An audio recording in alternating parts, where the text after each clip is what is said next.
Hello, hello. This is Danielle Ireland, and you are catching an episode of Don't Cut Your Own Bangs, the podcast community where we help you understand and take a better look at, do I really want bangs, or do I just need to talk about my feelings? We've got you covered. The world is noisy. It's loud. It's full of news, entertainment, distraction, consumption. We're going to be sold things. We're going to be told we need to buy things, that there's so much more to do. And sometimes we need a place, a cozy corner where we can sit down, we can curl up together and just hash it out. My intention with this space is to create a conversation and an opportunity for us all to breathe a little deeper, to share with each other, and to laugh along the way. My work by day is a therapist. So I listen to and counsel people through their big feelings or their hard experiences. And I love that work. That work has made my life better in ways. And what it has also shown me in a way that I wish everyone could experience is that behind closed doors in the privacy of our own minds, when we are really wrestling with our private thoughts, fears, insecurities, traumas, pains, the stories are unique. Yes, they're as unique as a thumbprint, but the internal emotional experience, what drives us, what we fear, what we want, what we hope for, what we dream about, they sound so similar in that we are so much more alike than different. And we don't need to feel like we are the only ones shouldering the burden or racking our brains to find the answer to a question, because odds are there is somebody right next to you dealing with the exact same thing, wanting to know the exact same answer to a question. And so this is a podcast container where we're going to dive into that together. And today, what I want us to focus on is planting good seeds.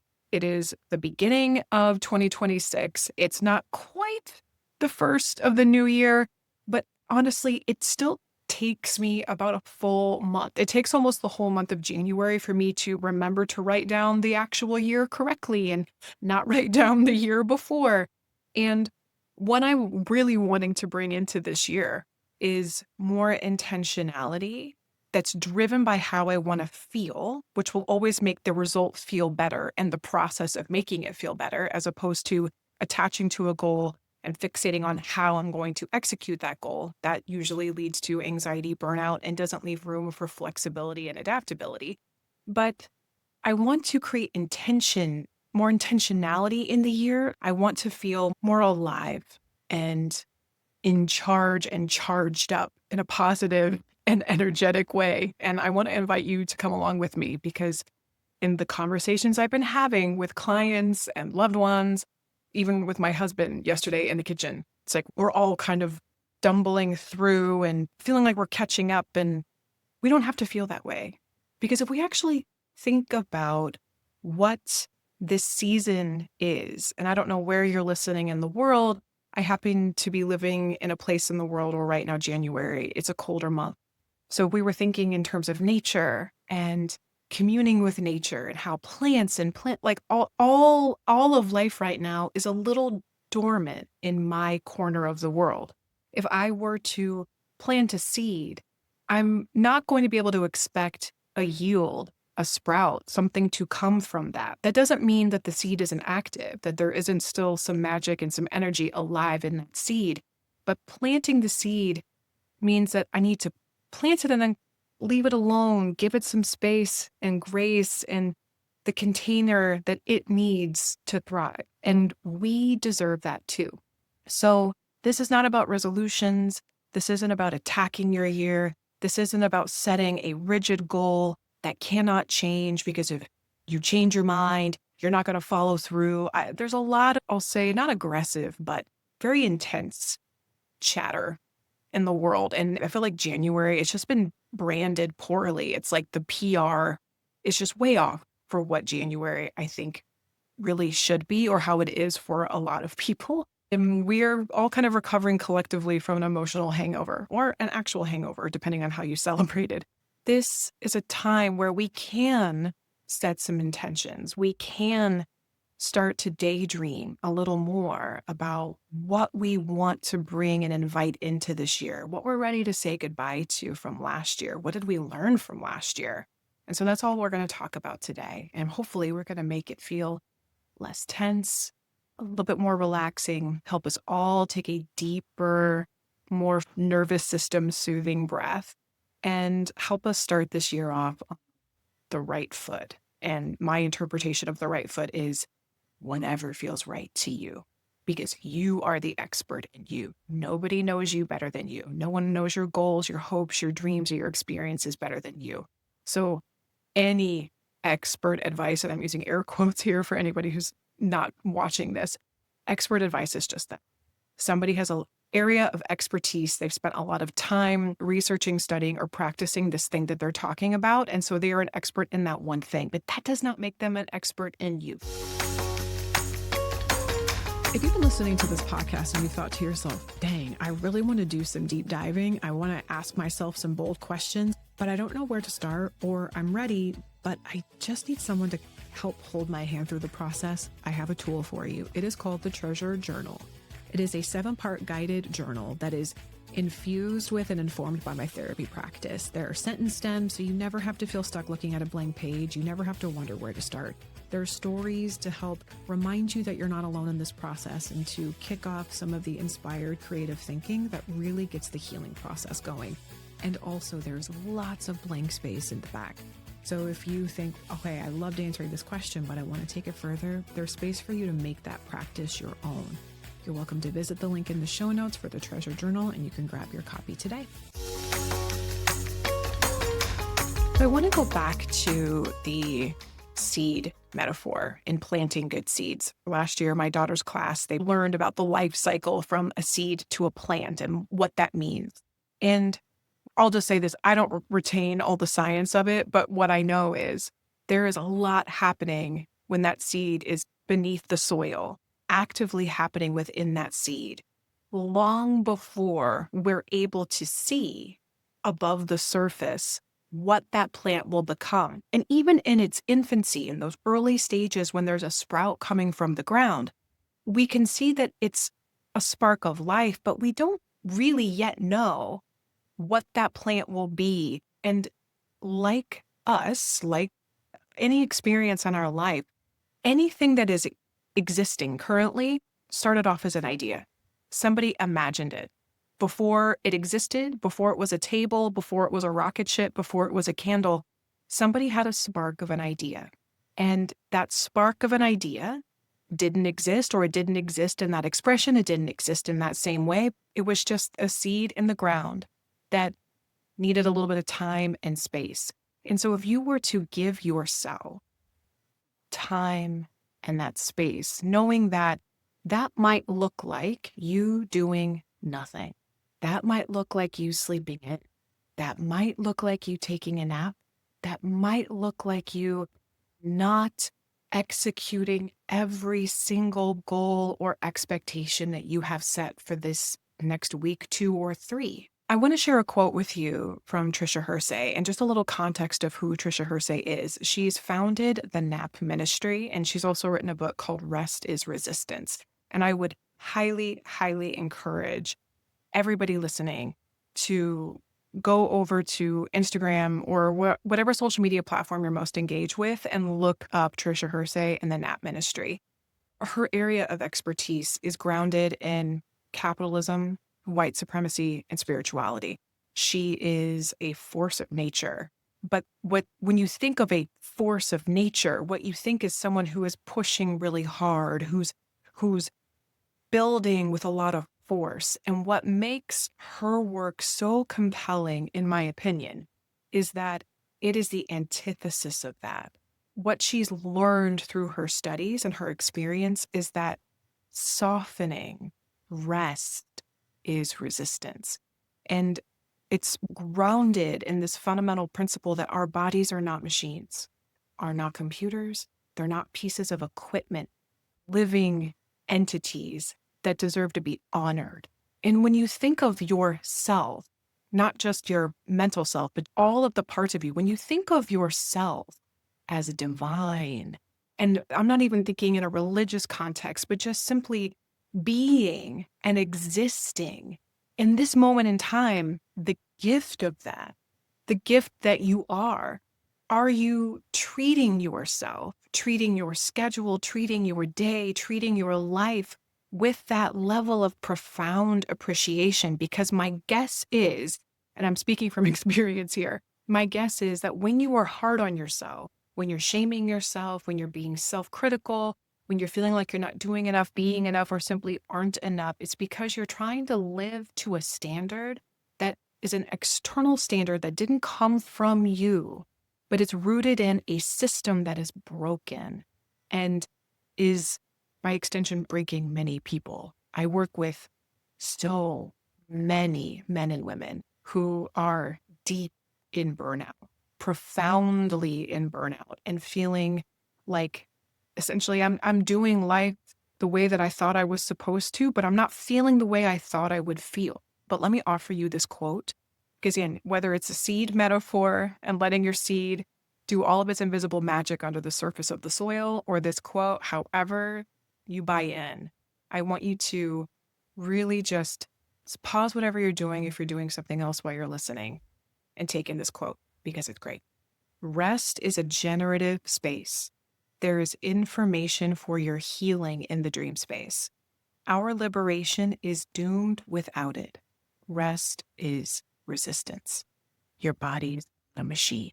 You are not a machine. Like, I'm recording this podcast with technology and I'll be sharing it with technology. And those are incredible tools and gifts in their own right. And I am not those things. And this is part of ACT therapy, acceptance and commitment therapy. The more fused we are with an identity, I am what I produce. I am this role. I am a spouse. I am this dollar amount. The more fused we are with any concept of ourselves, the more vulnerable we are to having a fractured self, because nobody can live in a role all the time. Why can't we stay fixed in a role? Because the only guarantee is that we will continue to change. Life will continue to change. And so if we are rigidly stuck in an identity, it may feel okay today, it may feel okay tomorrow, but it is a temporary state. Gabor Mate, who wrote The Myth of Normal, one of my favorite texts. It's so big and so dense, and I also recommend it. And to any resource that I name, take that resource, take that work, and do your own deep dives, because again, the best things in life are shared. But one of the things he said that really struck me is that many of the times when we experience frustration, irritation, we feel combustible, or we feel this overall sense of discomfort in our bodies and our emotional bodies, and we don't know how to name it, or we don't know what it is, oftentimes what that is speaking to or calling to is we were operating under an old model that isn't serving the current life we're in now. So for example, if we think of training and conditioning, I'll say one of the easiest ways to understand this concept is to think about combat, right? So we have basic training and boot camp. So we're breaking down the training that the people had before from whatever area of life they were in previously. Then we're now hardening them, conditioning them, and making them optimal to function in a very specific type of environment, which happens to be very unsafe. And we make them really honed in, like sharpened tools to execute a particular skill set. So for however long he is in active duty, they are essentially excelling by following the model that they were conditioned and trained with. When that model goes into a different environment, a delivery room in a hospital or at a backyard barbecue, those skills aren't going to translate in these other environments. And that is sometimes where and why there can be a fracturing or a splintering of self, a combustible moment, because how somebody was trained isn't fitting these conditions. And we all, whether we can relate to that specific example or not, have our own conditioning that is a part of any culture. The conditions with which you were raised, that you were excelling in one way or another, is not going to translate in every environment. And so how do we imagine a new way of being if we find ourselves wanting to feel, and here's how you know, like, how do I know if I even want to do any of this at all? If you are feeling any uncomfortable emotion, frustration, irritation, disappointment, ennui, you've lost your zest for life, you don't feel enthusiasm anymore, those are all key indicators that there is something missing. And no, there's nothing wrong with you and you are not broken, but something is missing. And so the overfunctioning and the overdoing, that's not where we're going to find the answers, but in rest.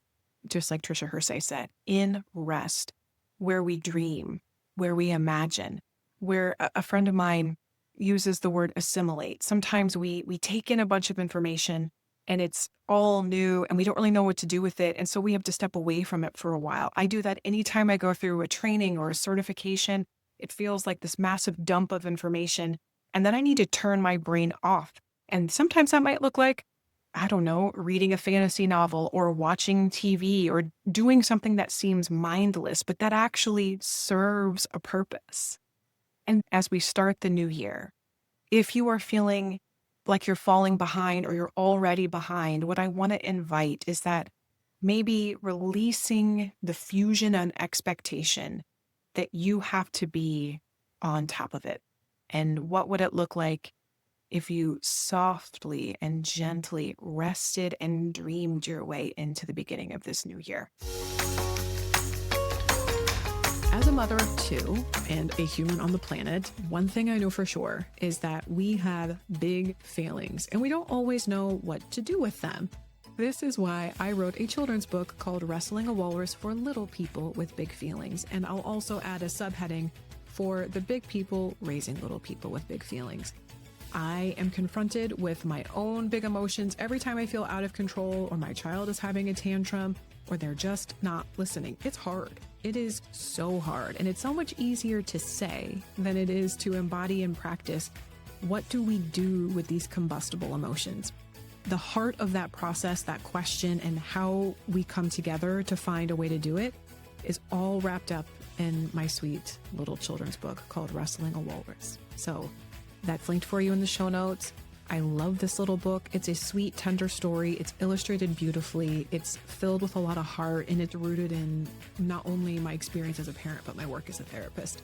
So hop on over to the show notes, grab your copy. It's available on Amazon.com, BarnesandNoble.com, or if you forget both of those, you can just check the link in the show notes. Thanks so much for listening, and now let's get back to the episode. The next concept I want to introduce is one that I got from Martha Beck, and it's just, I love when life shows me another way of seeing something that I intuited or that felt right, but I didn't have the language for. And this is the concept here. The opposite of anxiety is not calm, it's creativity. When we are engaged in creative acts, the part of our mind where anxiety, if we were lit up to a monitor and viewed on a giant screen, when we're feeling anxious, the parts of the brain that light up when we are anxious turn off when we are engaged in a creative act. For anybody who is wanting to invite a little bit more peace, a little bit more serenity, and maybe calm is something that you were wanting to bring into your experience this year. And I certainly don't want to change anybody's goals, but I have also worked with clients who have inadvertently dissociated from experiences they were having or not fully expressed the deeper need that they had, because what they were in pursuit of was being calm or presenting as calm at home when that was actually not true to their experience at all. And I also understand big picture. Who doesn't want to feel calm instead of anxious? Yes, of course. But your body is constantly responding to your environment, what you're thinking, what you're feeling, what you're doing, what's happening around you. Creativity can be invited in an infinite number of ways into your day. Once a day, every day, several moments throughout the day. Martha Beck lists several examples of creative acts. It could be making your sandwich in a different way. It could be rearranging a bookshelf. It could be finding a space to decorate. For her, it happened to be art and painting. I believe it's watercolor painting specifically. For me, last year I played around with origami. It was a skill that I had long enough that I knew that I could pick it up with some confidence, but it also stretched me enough to where I felt like I was learning to make new things. And it was small. I could keep it at my desk. It didn't have to be this massive undertaking. It didn't require me to spend a tremendous amount of money to make a new hobby, because that is also something that I see often too. Somebody wants to invite a spark of something into their life, but then what stops them from taking a step is it's I think the perfectionist in many of us. We don't just want to do something. We want to be the best at something, or we can't just doodle on our notepad. We have to schedule a sketching class, but either through cost or time that doesn't feel tenable in our lives. And so what I want to invite and nurture through this conversation is that rest can mean taking a small break between two hectic parts of your day. One of the examples that Tricia Hersey offers in her book is her grandmother, how her grandmother modeled rest for her. She worked 2 jobs. She raised, I believe it was 7 kids.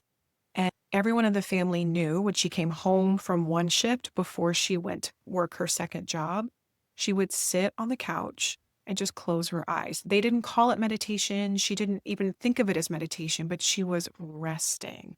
And the whole family somehow collectively knew to honor that space. And her point is that no matter how busy you feel, there is room for you to make space for you to rest.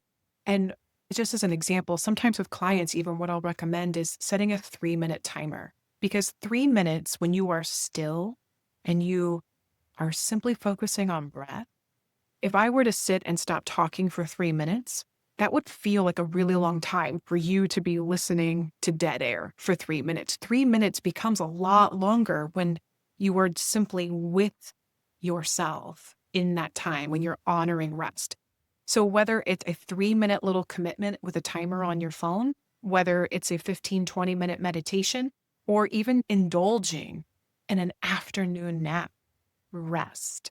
Let yourself rest. Give yourself the permission to claim the thing that the noisy world that we live in would rather you fill with other things, things to buy, things to consume, things to watch. Rest. And then create, make something. I guarantee you, I don't know a single person who doesn't have a creative side to that. It just, the way that we think of creativity often involves art, and it doesn't have to be limited to that. And it's almost sometimes even the act of trying to think of something creative to do, that's a creative act in and of itself. And I'll share. So been getting a little esoteric for a while. I'll reveal something personal here. I just took my first tap class, an adult tap class. It struck me like a lightning bolt a couple weeks ago. I was scrolling on Instagram, because that is sometimes what you do when you don't know how to fill your time, is you end up on social media, but that's okay. No judgment. I was on social media, and someone that I know a little bit, not great, but someone I know a little bit, I saw on their stories, they were like, I'm doing something outside of my comfort zone, and I'm in a musical theater dance class. And it's so easy to just keep scrolling and taking things in. And there was something about seeing that, because I knew that I was too tired or too distracted to act on it in that moment. But I screen grabbed the photo because she tagged the studio, and I saved it. And 3 days later, I remembered it, clicked on it and found it. And I swear it felt like an answered prayer that I didn't even know that I had made.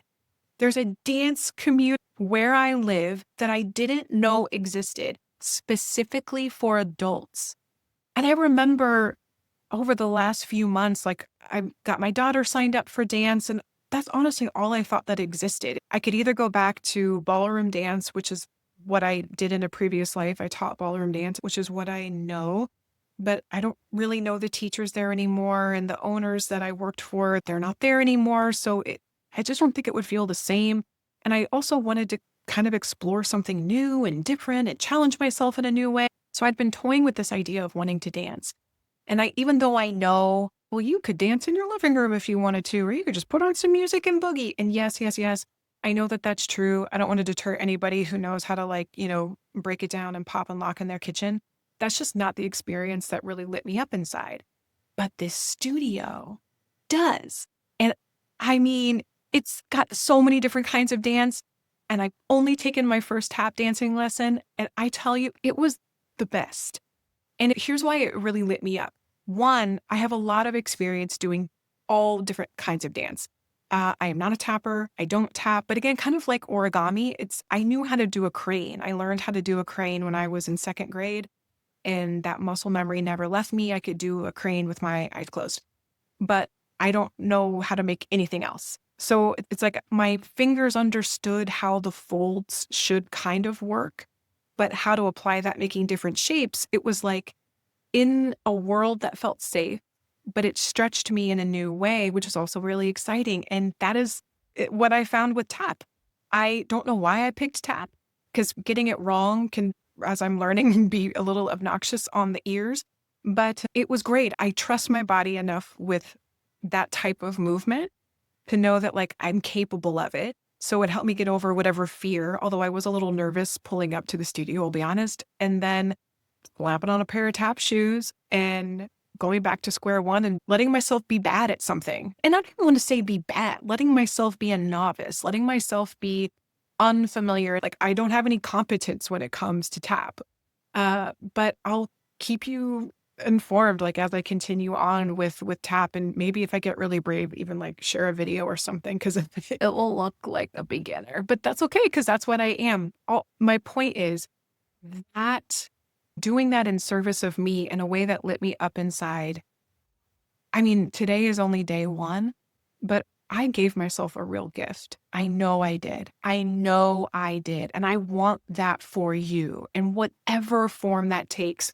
If there's a recipe you've been longing to make, a sourdough loaf you've been thinking you want to try, a painting class you want to go to, or simply a space in your life that you want to add a little bit more beauty and a little bit more sparkle, that I believe more than anything else is what this season can be for you. And if you are a go-getter, you already have all your goals set. It is bulleted, mapped out in a calendar, gorgeous, incredible. This may not be for you, but I know with 100% certainty, I am not the only person who needs a slower, more gentle start to the year. What I want to end on are 4 questions for you to consider. And this is for anybody who feels like there's some areas of life where we're feeling really good. We're in a relationship that feels really great, but maybe we don't love how our career is looking, or we love the people in our life, but we're feeling stagnant when it comes to our finances, or we have really great friendships, but we're missing romance or we're missing passion. It doesn't matter what it is. But if you feel stuck or stagnant or like there's lack in your life, what I want you to consider are the following 4 questions. When did you stop dancing? When did you stop singing? When did you stop feeling enchanted by stories? And when did you stop sitting in stillness? Those 4 questions, what they shine a light on is wonder, awe, creativity, and rest. When did you stop sitting in stillness? That is a big one for me. I started going to acupuncture not long ago for some health challenges that I was facing. I have uterine fibroids, and actually I have a guest coming up this month who is an OBGYN, and I'll gladly share that whole journey. So I definitely don't want to gatekeep anything, but I was at a fork in the road where I needed to take action more so than I had been. That either involved a procedure, or what I chose to do instead was knowing that I could always undergo a procedure if and when that felt like it was time. But I wanted to give myself and my body a little bit more time before something as invasive as the procedure that was suggested. And so I opted to try acupuncture. I found somebody, great reputation, great reviews, started going, and they're a different culture and a different communication style. And the whole experience was like a big mirror being held up to just when you think you're really good at something, or just when you think maybe you're an expert at something, your life has a way of showing you where there's room. There's room to grow, room to stretch, or room to improve or to deepen. I thought, as somebody who has made meditations, who meditates pretty regularly, and who journals all the things, I had an acupuncturist press on my abdomen. And it was like they poked my body in two different places and they're like, you're too tense. And I'm just so you know, I want everybody to know that I am fighting with every fiber of my being to not do an accent. My theater degree sometimes makes me mimic people in a way that I don't think is always the most culturally appropriate. So if I feel a little stuttery or stammery, it's because I'm fighting every instinct I have to repeat an accent that I have no business repeating. I digress. But pushing on my abdomen and pushing on these different places in my body before sticking needles in and just like, too tight. You need to take deeper breaths. Have you ever tried meditating? And this was within 5 minutes of laying down on a table. Within 5 minutes of poking me, this person could tell that I am too tense. I'm holding too much stress. I'm not breathing deeply enough. I'm not doing belly breathing, and suggested meditating to me. And I was like, bah, yeah, I know about those things. And yeah, I do those things. But apparently my body knows a bigger truth than my mind would let me admit, which is I'm not practicing them. Knowing something and doing something are not the same. And something that I see a lot in not only in my own life, but working with clients is we can't outsmart our feelings. Knowing information, it's like knowing how to exercise doesn't actually develop the bicep. You have to lift the weights. I was unaware of a shadow in my own thinking that because I make meditations and I guide people through meditations and I do, fairly regularly, not every day, but fairly regularly sit down for a meditation. But what's interesting, my meditation practice, I had been cutting corners. I had been cutting major corners. I would take a few different breath breaks between client appointments throughout the day. Or instead of setting my timer to 15 and 20 minutes like I usually would do, I would set it to 8 minutes. I would set it to 10 minutes. I would set it to 9 minutes.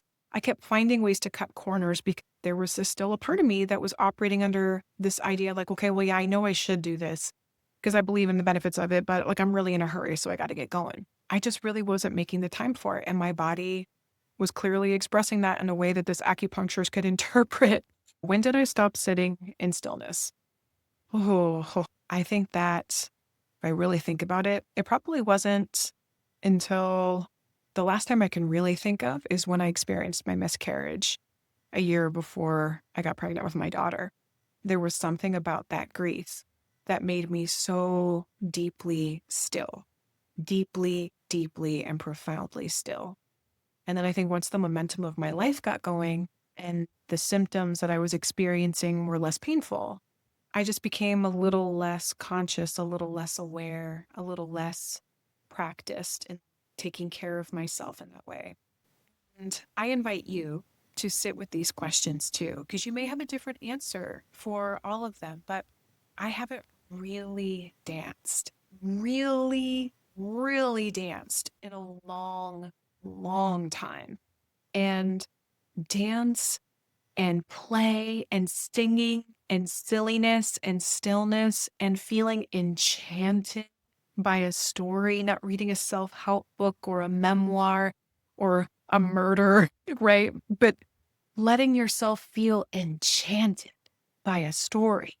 Thankfully, that's actually something that I've, thanks to Book Talk, I am hooked on fairy phonics. I am reading all of the Book Talk recommendations for those. So I'm feeling very enchanted. I am now more committed than ever to stillness and singing. Thankfully, my children require, duets, whether it's Moana or K-pop Demon Hunters, but singing has actually become a much more regular part of my life since my kids are in that Disney stage of life. But dancing is back and it feels so good. And I want to invite you to consider those questions. And whether it's bringing in stillness or play or singing, just let yourself sit with the questions with no pressure to do anything with them. But the gift of insight, and then we'll wrap up for today.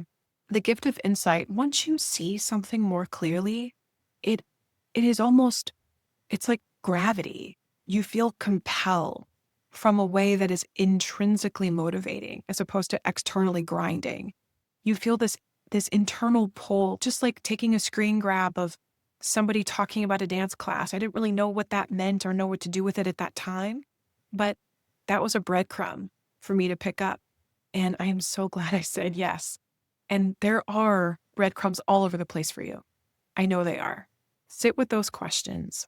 Consider rest. Consider creativity in any way that lights you up or sparks that joy in you. In a world that seems to demand consumption and production, we either feel stuffed or depleted. I want to invite you to play, to move, or to feel still wherever you feel you need to massage and bring a little bit more tenderness into your life. Thank you. Thank you so much for being here. I also want to invite you to email me at danielle@danielleireland.com. In the subject line, put bangs, and we can continue this conversation. If you have questions that you want me to address in the future podcast, topics that you'd love explored that I haven't talked about yet, or you just want to send me a note, I want to hear from you and I will respond to you. Email me at danielle@danielleireland.com. Also, I've decided to continue offering this gift. I have a free meditation that you can access on my website, danielleireland.com/free. I'll say that again, danielleireland.com/free. There you'll see a link where you can receive a free meditation that you can download and use at any time. And there's more fun things to come with that. I've got some fun things in the works there. We've got a couple of incredible guests already lined up. I am so thrilled. Next week and the week after are likely going to be solo casts, but these interviews that I've got coming up, I'm just like squealing with excitement. I'm so excited for this year, for all of the good things that we have to come.